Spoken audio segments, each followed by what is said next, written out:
कृषि विज्ञान केंद्र भलवाड़ा पर वैज्ञानिक सलाहकार समिति में बैठक का आयोजन हुआ है। बैठक में महाराणा प्रताप कृषि एवं प्रौद्योगिकी विश्वविद्यालय उदयपुर के माननीय कुलगुरु डॉक्टर अजीत कुमार कर्नाटक ने कहा कि कृषि वैज्ञानिक किसानों की दशा सुधारने के लिए किसाने सुधारें और माननीय कुलयुग में बताया गया है कि किसान भाई नई सब्जियों जैसे ब्रोकली और बेबीकॉर्न जुकिनी आदि की खेती कर आमदनी में इजाफा करें। डॉक्टर कर्नाटक ने कहा कि देखरेख सीखें एवं करके सीखें के सिद्धांत को अपनाकर किसान भाई खेती में नवाचार अपनाएं। श्री अन्न को बढ़ावा देने के लिए सांबा, रागी, कौदा, बाजरा की खेती कर श्री अन्न को दैनिक आहार में शामिल करने पर बल दिया।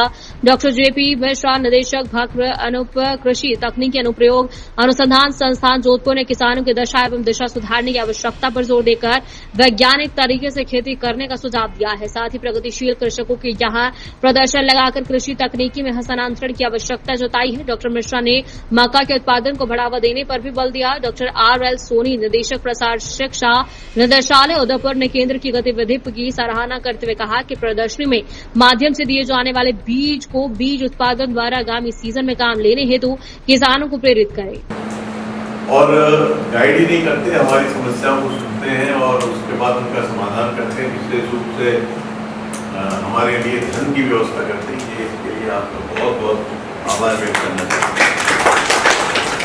मैं आप सब लोगों के संज्ञान में ये भी जानना चाहता हूँ कि आप डॉक्टर जेपी मिश्रा साहब से कोई कृषि वैज्ञानिक ही नहीं है और इससे कोई किसी विस्तार सेवा में ही इनका काम नहीं है। आपने कृषि मंत्रालय में भी बहुत कार्य किया जिसका आपका अपार अनुभव है। किस तरह से प्रोजेक्ट बनते हैं, किस तरह से प्रोजेक्ट डील होते हैं, किस तरह से कहाँ किस तरह से धन का आवंटन होता है, किस तरह से उसकी फीडबैक ली जाती है, किस तरह से उसका इम्पैक्ट एनालिसिस होता है।